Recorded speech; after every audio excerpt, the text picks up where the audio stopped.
Hello everyone, which is myself Ansari Saad Ahmed. Friends, जिस तरीके से हमने प्रीवियस लेक्चर में देखे थे types of price elasticity of demand, हमने खाली सीखे थे कंसेप्ट क्या होता है परफेक्टली इलास्टिक डिमांड, क्या होता है परफेक्टली इनइलास्टिक डिमांड, क्या होता है unitary and relatively elastic and relatively inelastic. अभी तक क्या देखे हमने, खाली कंसेप्ट देखे थे। आज हम डायग्राम देखेंगे। हम क्या देखेंगे आज? Diagram with explanations with example. Friends, मैं आप लोगों को थोड़ा गो थ्रू करा दूं। Types of price elasticity demand में हमारा आंसर ना आएगा pure, P for perfectly elastic demand, P for perfectly inelastic demand, U for unitary, U for unitary, R for relatively elastic, relatively inelastic. There will be 5 types of price elasticity of demand. Friends, मैं आपको बता दूं, this is for the very important for exam point of view से। ये very important question है for the exam point of view से। Friends, हम देखेंगे perfectly elastic demand. Perfectly elastic demand में क्या होता है? Demand will be infinite, price will be, price के चलते हुए डिमांड पर इफेक्ट पड़े ना पड़े, डिमांड तो इनफाइनाइट आएगी। Demand will be infinite. For example petrol की ले लो, डिमांड में थोड़ा, प्राइस में थोड़ा सा फर्क आया, demand will be infinite, price will be change, demand will be infinite, price will be changes, demand will be infinite. Infinite मतलब क्या होता है? अनकाउंटेबल, जिसको हम काउंट नहीं कर सकते, उसका हम डायग्राम देखेंगे। X axis represent the quantity of a demand and y axis represent the price. dd is equal to infinite, dd is equal to infinite, parallel to x axis, parallel to x axis. demand will be infinite, demand will be infinite, demand will be infinite, जिसकी कोई limit ही नहीं हो।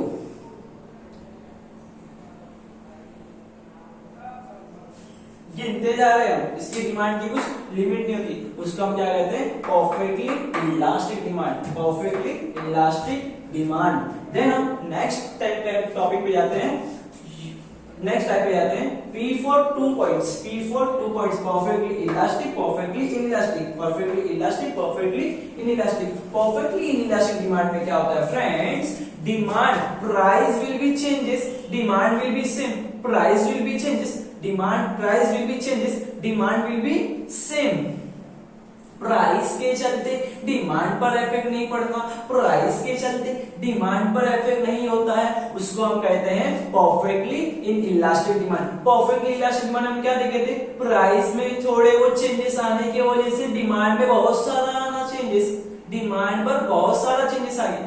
Price में थोड़ा सा changes क्या आया, demand में तो इनफिनाइट का चेंजेस आ गया, उसको हम मेजर ही नहीं कर सकते, उसको हम काउंट ही नहीं कर सकते, उसको हम कहते हैं परफेक्टली इलास्टिक डिमांड। और परफेक्टली इलास्टिक डिमांड में क्या होता है? प्राइस के चेंज होने से डिमांड पर इफेक्ट ही नहीं पड़ा। अल्लाह, कैसा बात? प्राइस के चलते डिमांड पर इफेक्ट ही नहीं पड़ा, प्राइस के चेंज होने से डिमांड पर इफेक्ट नहीं पड़ता है, उसको हम कहते हैं perfectly inelastic demand. It is equal to 0। इसको एग्जांपल देखते हैं हम डायग्राम की मदद से। x axis represent the quantity of a demand and y axis represent the price, y axis represent the price. P1 P original price पहले जितनी थी डिमांड में हमारी सेम थी, जो इसी मेरी प्राइस में थोड़ा सा घटाव क्या आया, जो इसी मेरी प्राइस थोड़ी कम क्या हुई, demand will be same, price मेरी हाई क्या हुई, demand will be same. Means price के बदलाव में आने से डिमांड पर इफेक्ट नहीं पड़ता, उसको हम कहते हैं परफेक्टली इनइलास्टिक डिमांड, उसको हम कहते हैं परफेक्टली इनइलास्टिक डिमांड। इसकी एक्सप्रेशन की बात की जाए, x axis represent the quantity of a demand and y axis represent the price of a commodity. dt is equal to demanded and parallel to y axis, parallel to y axis, dt is equal to vertical, d is equal to vertical line। ये उसका expression हो गया। Then हम पढ़ने जा रहे हैं next point के ऊपर, U फॉर यूनिटरी। हम क्या पढ़ रहे हैं? प्योर, हमारा प्योर हो गया कंप्लीट। हम पढ़ रहे हैं U से 1 points, P for 2 points, P से 2 पॉइंट्स, U से 1 point. U for unitary elastic demand, U for unitary, जहां भी बात की जाए U से, U मतलब होता है इक्वल, U मतलब होता है इक्वल, इक्वल मतलब it is equal to 1, it is equal to 1, it is equal to 1। Example ले ले हम, जैसी मेरी प्राइस में थोड़ा सा चेंजेस आया, उसी मेरी डिमांड चेंज हो गई।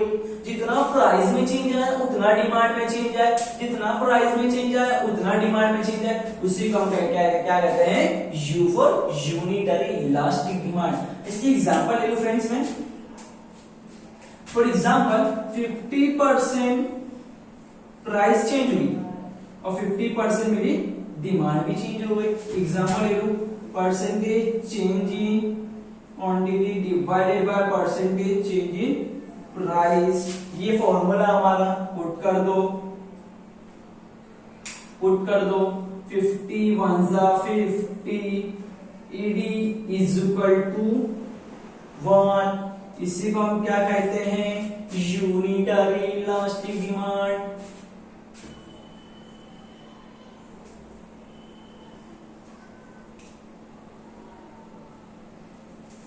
इसी को क्या कहते हैं, unitary elastic demand. Then expression की बात की जाए, for example x axis represent the quantity of a demanded and y axis represent the price of a commodity, then dd is equal to demanded 50% fall in price, then 50% demand में भी change, कितना price में change आए उतना demand में change आए, उसी को हम कहते हैं यूनिटरी इलास्टिक डिमांड। हम पढ़ने जा रहे हैं नेक्स्ट पॉइंट, नेक्स्ट पॉइंट री4 2 points relatively elastic, relatively inelastic, relatively elastic, relatively inelastic. Relatively elastic demand हम देखेंगे 50 जितना 50% क्या होगा, 50% चेंज तो 50% चेंज डिवाइड कर दिए 1 आ गया, मतलब ये होगा 50% प्राइस में चेंज आएगा तो 100% चेंज हो जाएगी, डिमांड भी 100% चेंज। जितना प्राइस में चेंज आएगा उतना डिमांड में चेंज आएगा, तो उसको हम क्या कहते हैं, यूनिटरी कहते हैं। जितना परसेंट मान लो प्राइस में 50% का फॉल आया तो demand will be 100% increases, demand will be 100% increases. Price के चलते हुए डिमांड पर ज्यादा असर आना, उसी को हम क्या कहते हैं, रिलेटिवली इलास्टिक डिमांड। एग्जांपल लेके चलो, percentage change in quantity divided by percentage change in price. Example 100 थी तो यहां भी 50%, 100% मेरी क्वांटिटी डिवाइडेड बाय प्राइस मेरी 50% मेरी प्राइस कम क्या हुई, 100% डिमांड बढ़ गई, 50 2 100 ed is equal to 2 more than 1 greater than 1। x axis represent the quantity of a demanded, y axis represent the price of a commodity, dd is equal to demanded, then 100% पहले मेरी demand इतनी थी, जैसी मेरी price में कम आया, जैसी मेरी प्राइस डिक्रीज क्या हुई 50%, उसी मेरी डिमांड कितनी हो गई 100% बढ़ गई मेरी demand. Price will be changes, demand will be more than changes, price will be changes, demand will be more than changes. इसी को हम क्या कहते हैं, relatively elastic demand. ed is equal to greater than 1, ed is equal to greater than 1। हम पढ़ने जा रहे हैं नेक्स्ट पॉइंट की तरफ, री4 रिलेटिवली इनइलास्टिक डिमांड, री4 relatively inelastic demand. Then x axis represent दी, एग्जांपल ले लो, एग्जांपल ठीक है, एग्जांपल ले लेते हैं हम sir, percentage change in quantity divided by percentage change in price. यही अपना फॉर्मूला रहने वाला है, बनता है मुंबई बच्ची लोग। 50% क्वांटिटी मेरी पहले कितनी थी, 50 थी, देन प्राइस मेरी कितनी होनी चाहिए, लेस देन 1, इसको कम लेके आएंगे 25। बोलो हेलो,